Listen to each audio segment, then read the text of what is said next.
My dear students, मैं अपने इस वीडियो लेक्चर में सभी ऑनलाइन व्यूअर्स का वेलकम करते हुए, जैसे कि हमारा कंटिन्यू टॉपिक था सम piece wise functions,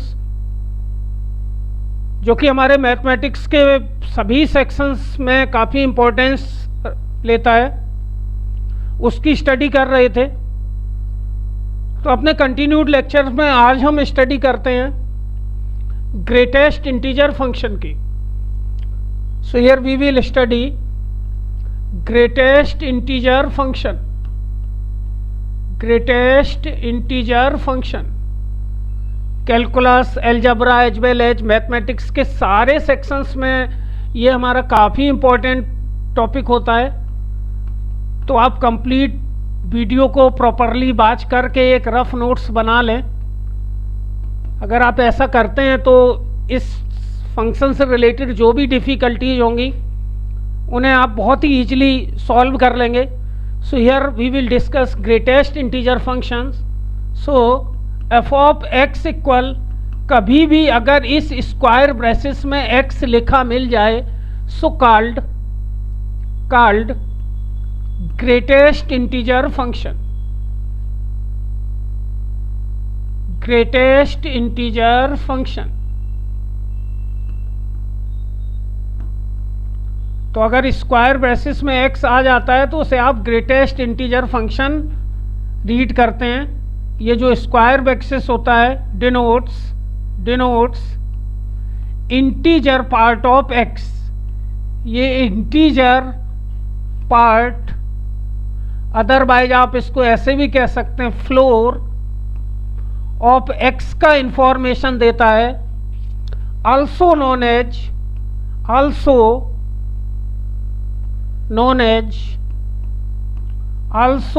as step function.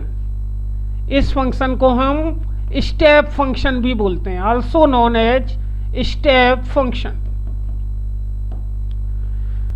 तो देखिए, अगर स्क्वायर ब्रेसेस के अंदर कभी भी x लिखा हुआ है तो आप ग्रेटेस्ट इंटीजर फंक्शन उसको रीड करेंगे। और आज मैं इसी फंक्शंस के थ्रू कंप्लीट इंफॉर्मेशन आपसे शेयर करता हूं। आप वीडियो लेक्चर को कंप्लीटली वॉच करके एक रफ नोट्स जरूर प्रिपेयर कर लें। तो देखिए, जैसे ही कोई भी फंक्शन की स्टडी स्टार्ट करते हैं हम उसके डिफरेंट फीचर्स बताते हैं। So here first feature is the domain. Domain क्या होता है? किसी भी ग्रेटेस्ट इंटीजर फंक्शन का डोमेन क्या होता है? डोमेन का मतलब होता है बेटा, डोमेन के अंदर हम इनपुट x की वैल्यूज हमेशा कलेक्ट करते हैं। कभी भी आपको किसी भी फंक्शन का डोमेन निकालना है तो इसका मतलब उस फंक्शन का जो इनपुट x होता है आप उसकी वैल्यूज कलेक्ट करिए, और वो वैल्यूज कलेक्ट करिए जिसके लिए हमारा आउटपुट या एफ ऑफ एक्स डिफाइंड और रियल हो। x की वो वैल्यूज डोमेन में कलेक्ट नहीं होती हैं जिसके लिए आउटपुट हमारा indeterminate, undefined, otherwise non real हो। तो डोमेन की फैमिली में वही वैल्यूज आएंगी जिसके लिए आउटपुट हमारा डिफाइंड होना चाहिए, फाइनाइट होना चाहिए और रियल होना चाहिए। इनपुट की वो वैल्यू जो आउटपुट को इनडिटर्मिनेट या नॉन रियल बनाती हमेशा रियल नंबर की फैमिली से बाहर कर दी जाती हैं। तो एज यूजुअल, जैसे कि मैं लास्ट लेक्चर्स में बता भी चुका हूं कि अनडिफाइंड फॉर्म क्या होते हैं, एक बार मैं फिर बता दे रहा हूं। अनडिफाइंड या इनडिटर्मिनेट फॉर्म क्या होते हैं? तो अनडिफाइंड फॉर्म्स आप किनको बोलते हैं? सबसे पहले तो कभी भी फाइनाइट नंबर अपॉन 0 आ जाए तो ये इनडिटर्मिनेट होता है।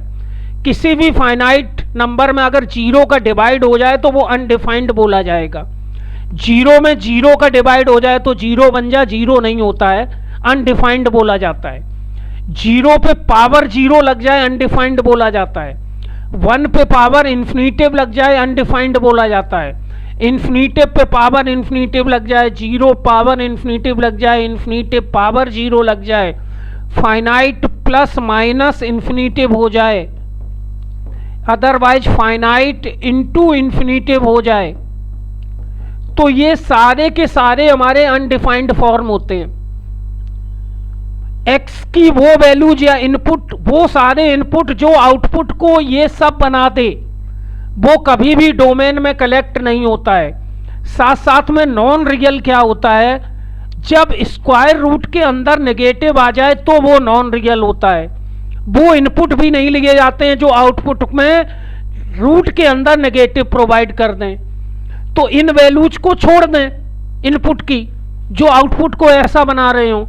इसके एक्सेप्ट जो भी वैल्यू आपकी होती हैं वो सभी डोमेन में कलेक्ट हो जाती हैं, और जो वैल्यूज आउटपुट को इन सभी फॉर्मों में बना देती हैं वो रियल नंबर से बाहर हो जाती हैं डोमेन फाइंड आउट करने के लिए।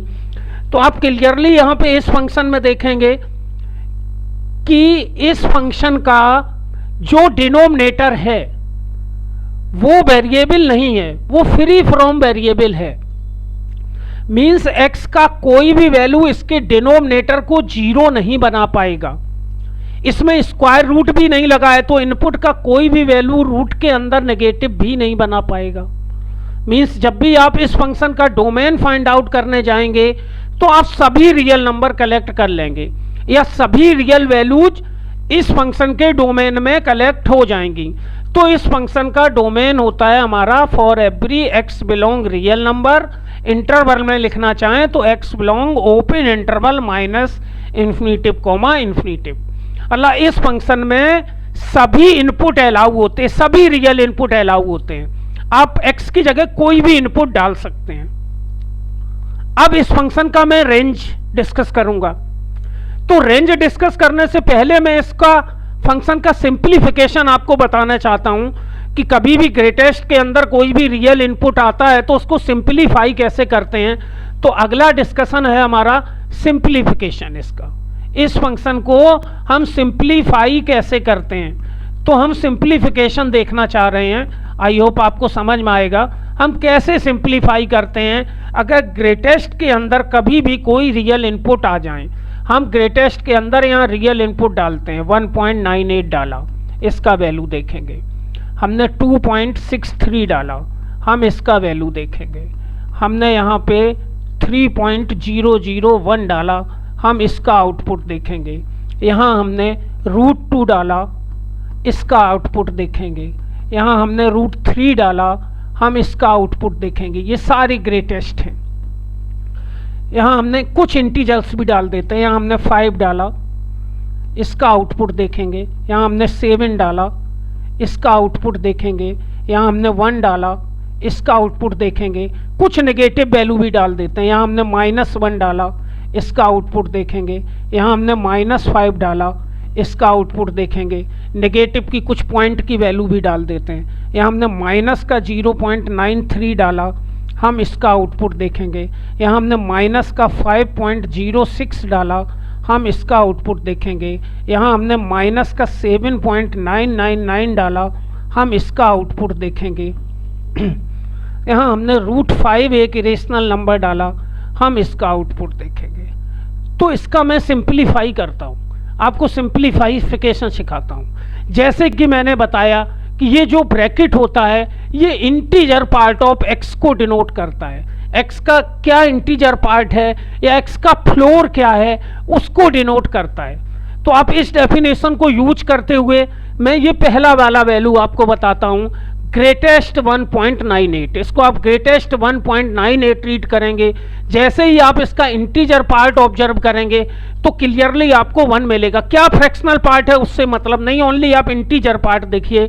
इसका इंटीजर पार्ट 1 है तो ग्रेटेस्ट 1.98 का वैल्यू इजीली आपका 1 हो जाएगा। इसका इंटीजर पार्ट 2 है तो इसका वैल्यू आपका 2 हो जाएगा। इसका इंटीजर पार्ट 3 है तो इसका वैल्यू 3 हो जाएगा। यहाँ एक इरेशनल नंबर √2 लिखा है, इसका आपको अप्रॉक्स वैल्यू 1.414 पता होता है तो इसका भी इंटीजर पार्ट 1 हो जाएगा।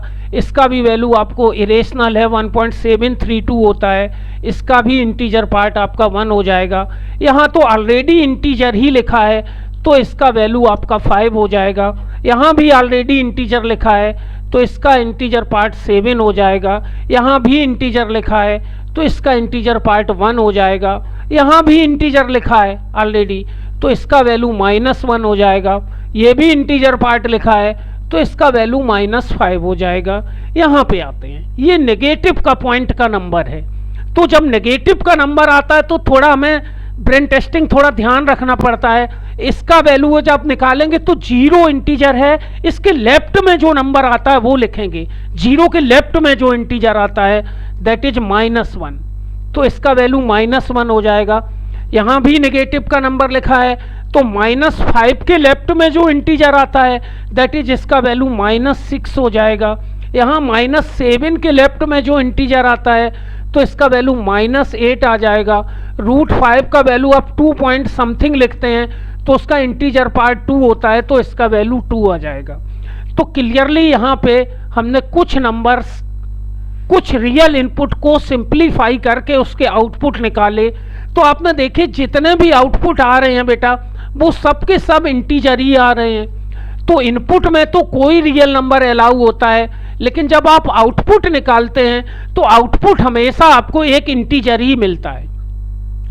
तो जब आप इसकी रेंज कन्विंस करने जाएंगे तो आप क्लियरली लिखेंगे जब इसका आउटपुट हमेशा एक इंटीजर होता है तो इसका रेंज जो होता है इस फंक्शन का वो सेट ऑफ ऑल इंटीजर्स होता है। तो आप इसका रेंज आसानी से बता सकते हैं। रेंज फॉर एवरी y जो होता है बिलोंग z होता है और z जो होता है वो सेट ऑफ इंटीजर्स होता है। क्लियर, आपको पता हो गया।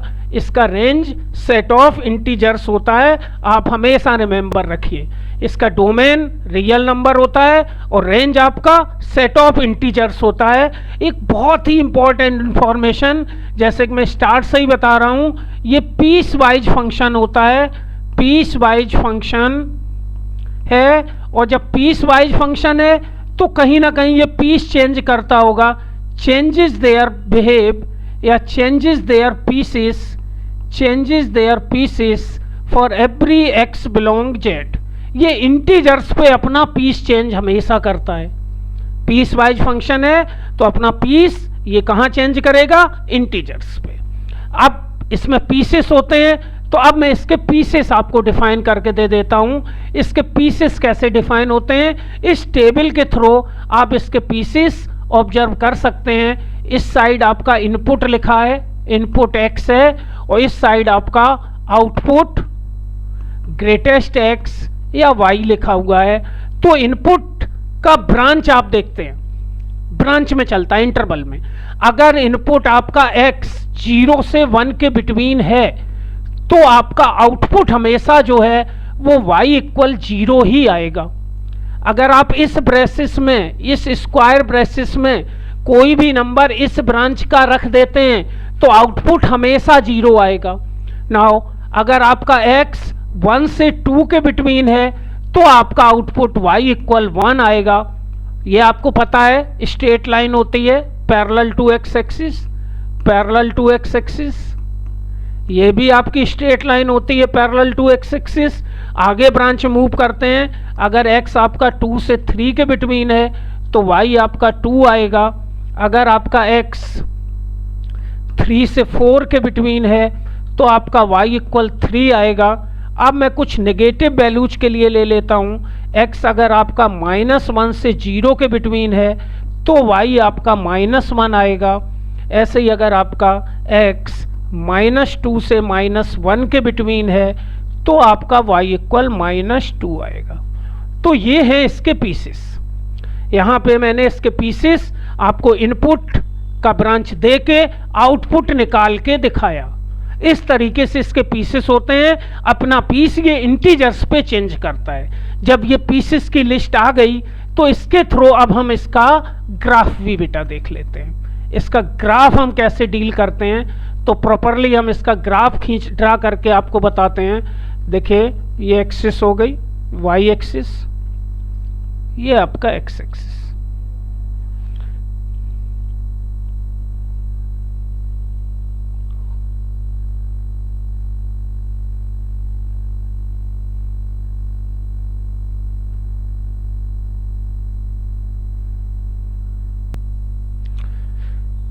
जैसे कि मैंने बताया अभी आपको कि ये हमारा पीस वाइज फंक्शन होता है और अपना ये पीस इंटीजर्स पे चेंज करता है। तो आप यहाँ एक्सिस पे इंटीजर्स थोड़े मार्क कर लीजिए, तो आपको ग्राफ ड्रा करने में थोड़ा सुटेबल रहेगा। तो हम यहाँ पे एक्सिस पे इंटीजर थोड़े से मार्क कर लेते हैं। तो देखिए करते हैं मार्क। ये इंटीजर हमारा 0 हो गया, इट इज 0। 0 के बाद यहाँ 1 मार्क कर लेते हैं, इट इज 1। यहाँ पे 2 मार्क कर लेते हैं, 2। यहाँ पे 3 मार्क कर लेते हैं, 3। यहाँ पे 4 मार्क कर लिया। ऐसे ही आप लेफ्ट साइड भी कर लीजिए, it is -1, it is -2 and here is -3। अब आप टेबल को देखते हुए ग्राफ देखिए। देखिए x अगर आपका 0 के इक्वल से स्टार्ट हुआ और 1 के लेस तक गया तो ग्राफ y इक्वल 0 रहा। 0 का मतलब कॉन्साइड with x axis, कॉन्साइड with x axis. y equal 0 आपका x एक्सिस होता है, तो आपका 0 से 1 तक ग्राफ आपका x एक्सिस पे कॉन्साइड कर गया। 0 पे 0 हुआ और 0 से लेके 1 तक आपका इसी पे कॉन्साइड किया, लेकिन 1 के इक्वल हुआ तो यहां होल दे दिया। 1 पे नहीं, x एक्सिस पे कॉन्साइड किया। जैसे ही देखिए 1 के इक्वल हुआ तो ग्राफ y इक्वल 1 आ गया। Line parallel to x axis at a distance 1 unit from origin. अब 1 पे 1 हो गया और ये 1 चलेगा कब तक? 2 तक। 2 तक बिल्कुल 1 चलेगा। 2 के सामने जैसे ही आएगा होल देगा, 2 पे फिर 2 हो जाएगा और ये हमारा 3 तक चलेगा। 3 पे होल देगा, 3 पे जस्ट 3 हो जाएगा और फिर ये हमारा 4 पे होल देगा और ऐसे ही कंटिन्यू रहेगा। ये y इक्वल 0 लाइन, ये y इक्वल, आप पीसेस के अकॉर्डिंग यहाँ क्लियरली देख सकते हैं, ये y इक्वल 2 लाइन, ये y इक्वल 3 लाइन। आप पीछे आएंगे, 0 पे तो 0 था, 0 के नीचे होल देगा और ये -1 तक चलेगा। -1 पे एग्जिस्ट करेगा, यहाँ होल देगा, यहाँ -2 पे एग्जिस्ट करेगा। ये लाइन आपका y इक्वल -1, ये लाइन आपका y इक्वल -2। ये जो चीज़ है ये ब्रेक दे रहा है, ब्रेक। और यहाँ पे जो ये डार्क डॉट रखा है ये वैल्यू एग्जिस्ट कर रहा है। तो आई होप आपको इसका ग्राफ क्लियरली समझ में आ रहा होगा। पीसेस के अकॉर्डिंग मैंने इसका ग्राफ आपको ड्रा करके दिखाया, आप क्लियरली इसका ग्राफ अंडरस्टैंड कर सकते हैं। तो इस तरीके से इसका ग्राफ आता है। कभी भी ग्रेटेस्ट इंटीजर फंक्शन आ जाएगा तो आप इसका इस तरीके से ग्राफ प्लॉट कर देंगे। तो आई होप आपको ग्राफ समझ में आ गया होगा। अब हम ग्राफ के बाद इसकी इंपॉर्टेंट प्रॉपर्टीज डिस्कस करना जा रहे हैं। आई होप आपको प्रॉपरली ग्राफ इसका समझ में आ गया होगा। ग्राफ के बाद हम इसकी प्रॉपर्टीज डिस्कस करेंगे। सो हियर प्रॉपर्टीज, इसकी कुछ प्रॉपर्टीज डिस्कस करेंगे, काफी इंपॉर्टेंट प्रॉपर्टीज हैं। प्रॉपर्टीज नंबर 1, सबसे फर्स्ट प्रॉपर्टी इसका देखते हैं। So here the property number 1 that greatest x greater than x -1 होता है, लेस एंड इक्वल x होता है। ये आपका सैंडविच होता है। आप कह सकते हैं कि greatest x is sandwich, sandwich between x -1 and x। जो ग्रेटेस्ट x का ग्राफ होता है बेटा, वो x और x -1 के बिटवीन हमेशा सैंडविच बना होता है। आप देख सकते हैं कि ये जो लाइन होती है, ये लाइन, ये x की लाइन है। देखिए y equal x line, that is the y equal x। और जो ये लाइन होती है, it is the line of y equal x -1। इसके बिटवीन इसका ग्राफ हमेशा सैंडविच बना होता है। आप देख सकते हैं ये y इक्वल x -1 लाइन है, तो इसका जो ग्राफ होता है वो हमेशा सैंडविच होता है बिटवीन x -1 एंड x के। And the another second property is the greatest x equal x होता है when x belong z।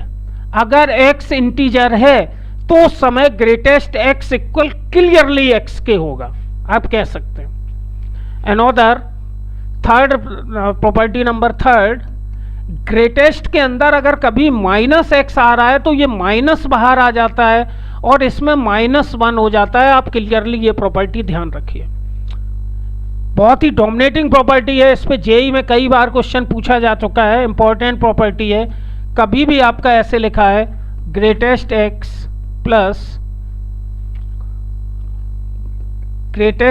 Plus 1 upon n plus greatest x plus 2 upon n plus greatest x plus 3 upon n plus dot dot dot greatest x plus n minus 1 upon n। अगर इसका value कभी भी generalise करवाता है तो ये greatest nx होता है और ये बहुत ही इंपॉर्टेंट प्रॉपर्टी है, आप इसको क्लियरली रिमेंबर करके रखिए। दूसरा बात, फिफ्थ प्रॉपर्टी है, कभी भी greatest x plus greatest minus x अगर आ जाए तो ये दो पीसेस में डिफाइन होता है। एक तो ये 0 होता है अगर x बिलोंग z में कर रहा है, अदरवाइज ये -1 होता है अगर x is not belong z में कर रहा है। That is the property number 5। ये भी आपकी काफ़ी इंपॉर्टेंट प्रॉपर्टी है। आई होप आप इस प्रॉपर्टी को ध्यान रखेंगे। अगर आपका greatest x greater than k है, greatest x greater than equal k है, तो आपका x जो होता है वो greater and equal k plus 1 होता है व्हेन k बिलोंग z। ये चीज़ आप ध्यान रखिए। अगर ग्रेटेस्ट x आपका ग्रेटर देन k है तो फिर x जो होता है वो greater and equal k plus 1 होता है। क्लियरली ध्यान रखिए। If greatest x is more than k implies that x is greater and equal k plus 1 if k belong z, अगर k इंटीजर्स होता है। तो आज के लेक्चर में मैंने आपको कंप्लीट ग्रेटेस्ट इंटीजर फंक्शन को डिफाइन किया। 1 बाई 1 एक बार मैं और पूरा आपको समरी दे देता हूँ किस तरीके से मैंने पूरा आपको ग्रेटेस्ट इंटीजर फंक्शन डिफाइन किया। तो क्लियरली आप देख सकते हैं यहाँ पे हमने सबसे पहले आपको ग्रेटेस्ट इंटीजर फंक्शन का डेफिनेशन बताया, ग्रेटेस्ट इंटीजर फंक्शन कैसे डिफाइन होता है, उसका डोमेन क्या होता है, उसको सिंप्लीफाई कैसे करते हैं, उसका रेंज क्या होता है, पीस वाइज फंक्शन है, कहाँ पे अपने पीसेस बदलता है, पीसेस के अकॉर्डिंग उसमें इनपुट आउटपुट का टेबल कैसे आता है, क्लियरली एक्सप्लेन किया, उसका ग्राफ कैसे आता है और उसकी प्रॉपर्टीज क्या क्या हैं। तो आई होप आप कंप्लीट वीडियो को वॉच करेंगे तो आप ग्रेटेस्ट इंटीजर फंक्शन से रिलेटेड जो भी डिफ़िकल्टीज होंगी उनको इजीली सॉल्व कर लेंगे। इसके और फर्दर फीचर्स भी डिस्कस करेंगे। तो नेक्स्ट लेक्चर में हम आपसे एक another piece wise function discuss करेंगे, that is the fractional part function. Thanks for watching.